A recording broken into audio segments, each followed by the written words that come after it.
بسم اللہ الرحمن الرحیم۔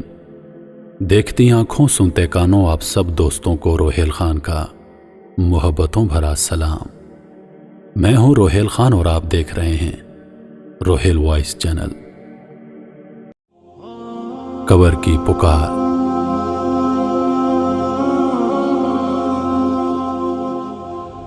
حضرت ابو سعید رضی اللہ تعالی عنہ سے روایت ہے کہ سرور کائنات صلی اللہ علیہ وسلم نے فرمایا، لوگو لذتوں کو ختم کرنے والی موت کو یاد کیا کرو۔ قبر ہر دن اپنے مردوں سے خطاب کرتے ہوئے اعلان کرتی ہے، میں غربت اور تنہائی کا گھر ہوں، مٹی اور کیڑوں کا گھر ہوں۔ جب مومن کو دفن کیا جاتا ہے تو قبر اس کو مرحبا کہتے ہوئے خوشخبری سناتی ہے کہ میری پشت پر چلنے والوں میں تو بڑا محبوب تھا، آج میں تیری ہو گئی اور تو میری طرف آ گیا، تو اب میرے احسان کو دیکھ لے گا۔ یہ کہہ کر قبر تحد نگاہ کشادہ ہو جاتی ہے اور جنت کا دروازہ اس کے لیے کھول دیا جاتا ہے، جہاں سے اس کو جنت کی تازہ ہوا آتی ہے۔ حضرت ابو ہریرہ رضی اللہ تعالی عنہ کا بیان ہے کہ رسول اللہ صلی اللہ علیہ وسلم ایک جنازے میں شریک ہوئے، میں بھی آپ صلی اللہ علیہ وسلم کے ہمراہ تھا۔ آپ ایک قبر کے پاس بیٹھ گئے اور فرمایا، یہ قبر ہر دن بآواز بلند کہتی ہے، اے آدم کی اولاد، تو کیوں مجھے بھول گیا؟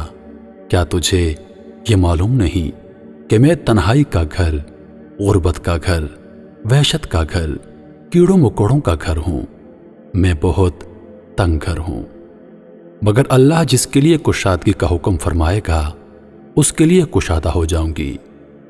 اس کے بعد آپ صلی اللہ علیہ وسلم نے فرمایا، اے قبر، تو یا تو جنت کا چمن ہے یا پھر آگ کا ایک تنور۔ حضرت ابو حجاج رضی اللہ تعالی عنہ سے روایت ہے کہ رحمت عالم صلی اللہ علیہ وسلم نے فرمایا، مردہ جب قبر میں رکھا جاتا ہے تو قبر اس کو کہتی ہے، اے ابن آدم، تو ہلاک ہوا، تجھے کس چیز نے مجھ سے دھوکے میں رکھا؟ کیا تجھے معلوم نہ تھا کہ میں فتنہ، تاریکی اور کیڑوں مکوڑوں کا گھر ہوں؟ تجھے کس چیز نے مجھ سے بہکا کر نڈر کر دیا اور تو میری پشت پر خوب اکڑ کر چلتا تھا؟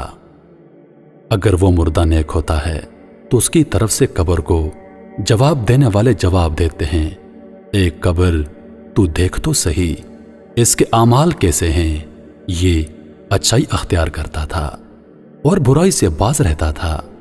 یہ سن کر قبر کہتی ہے، بے شک یہ نیک تھا، اب میں اس کے لیے سرسبز ہو جاتی ہوں۔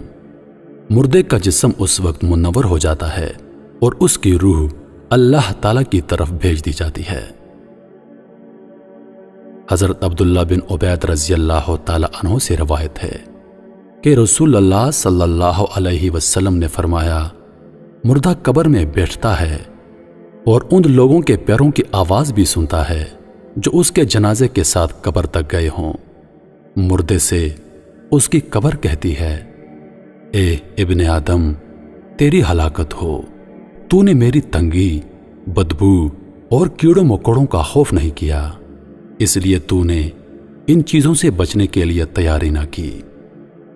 بدعمال مردے سے قبر کہتی ہے، تجھے میری تاریکی، میری وحشت، میری تنہائی اور تنگی اور میرا غم یاد نہیں رہا۔ اس کے بعد قبر اس کو جکڑ دیتی ہے، جس کے بعد اس کی پسلیوں کی ہڈیاں ایک دوسرے میں پیوست ہو جاتی ہیں، جبکہ نیک بندے کے لیے قبر کشادہ کر دی جاتی ہے اور اس کے دائیں طرف ایک کھڑکی کھول دی جاتی ہے، جہاں سے اس کو جنت کی ہوا آتی ہے۔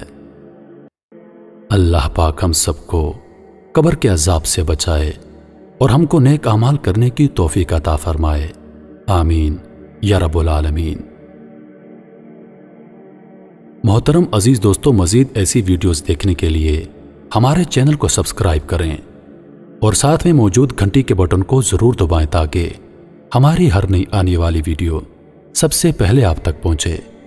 مجھے دیجیے اجازت، زندگی رہی تو اگلی بار ایک اور ویڈیو لے کر آپ کی خدمت میں حاضر ہوں گا۔ تب تک کے لیے خدا حافظ۔ اللہ پاک آپ سب کا حافظ و نگہبان۔ ہنستے رہیے اور ہمیشہ مسکراتے رہیے۔